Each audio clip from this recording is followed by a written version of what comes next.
Hello, this is Dr. Young, and I want to go over your Week 2 assignments. I want to talk about Week 1 for a minute. There were some issues with Week 1, and I just want to make sure that you're using your rubrics when you are writing your papers. You can see here for Week 1, here is the instructions right here, and then here's the actual grading rubric that I use. And what I noticed in those papers was that there was a lot of missing content overall.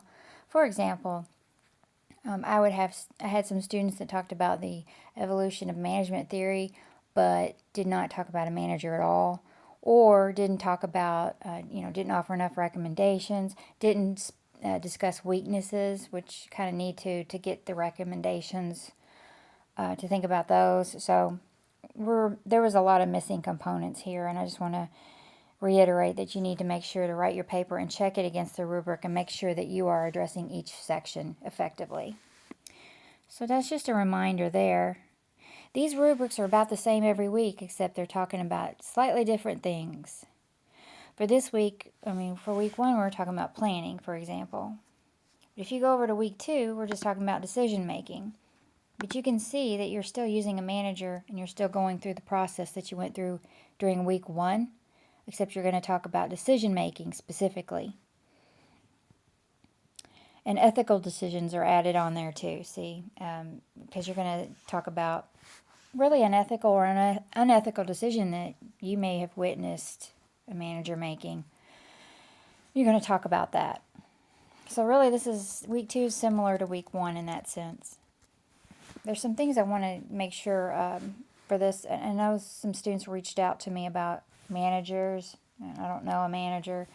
So basically what you have to do is either find, if you have one, you could probably do this assignment or any of these assignments pretty well, especially if you've had a certain manager for a long time.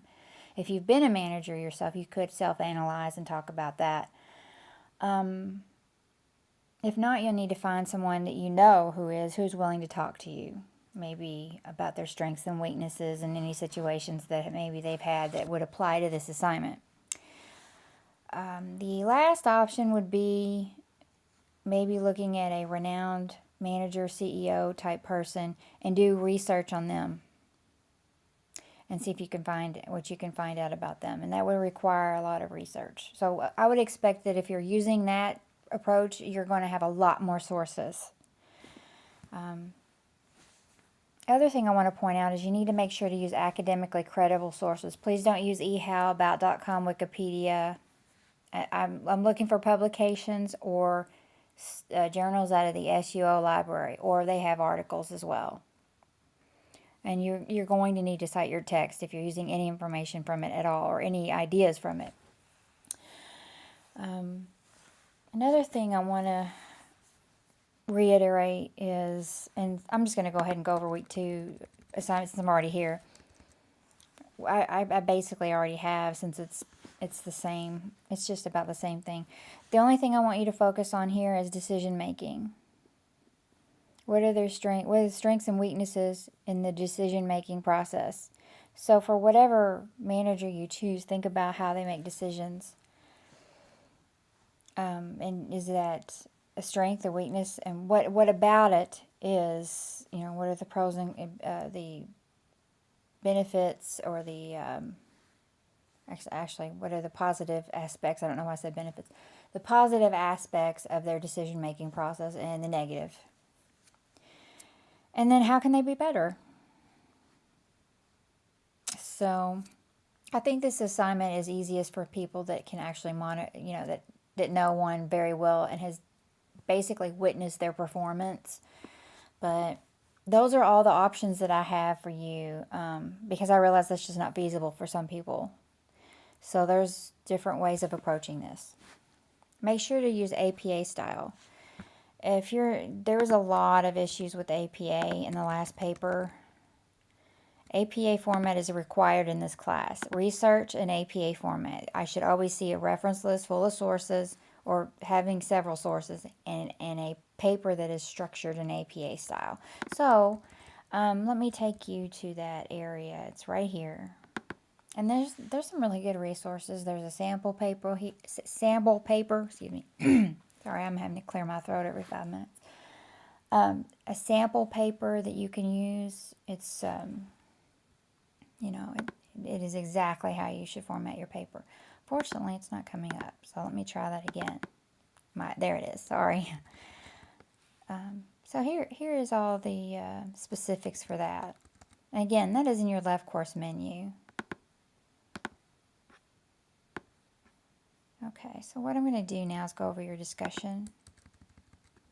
And there were some issues with discussion this week. You could see that I have been posting the rubric into the discussion. And that is just for your convenience, because I know sometimes, going back and forth, it's just very difficult trying to, go back and forth and navigate through this. So I just put it right in your feed, and I'll do that every, the discussion feed, and I'll do that every week.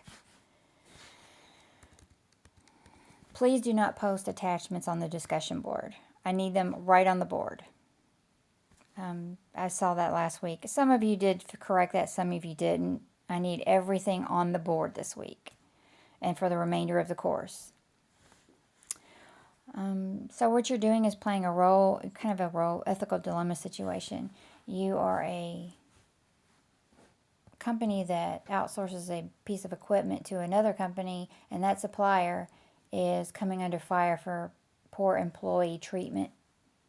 So what you have to do is a SWOT analysis to determine if you want to continue doing business with that firm. And here's a little chart. You can use it and copy it in your discussion with your bullets for each one, because basically you want to go through all this to determine, to weigh your options to decide what decision is best for you. So that's what you're doing, and you're obviously going to tell me why, provide a very detailed rationale behind your choice.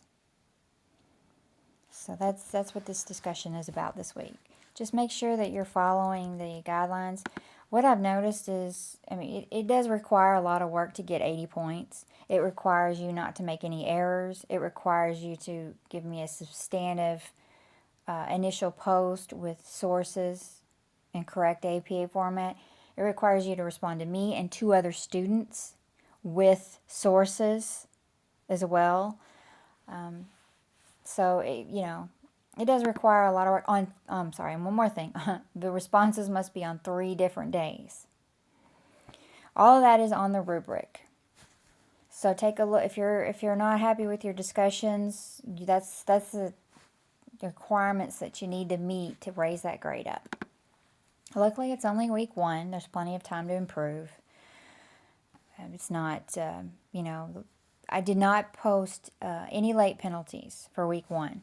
I will for the remainder of the term. Anything that's late for the remainder of the term will get a penalty. So just make sure to post on time. So you don't have a penalty dragging your grade down. So that's really all. If you have any questions or concerns, let me know. I'll be happy to assist you. I hope you find this helpful, and I hope that it helps from week 1. But I think that you'll see that these assignments kind of tie together. All they're basically flowing through each function of management. So that's kind of how it's going to work. Well, thank you for listening, and have a great week.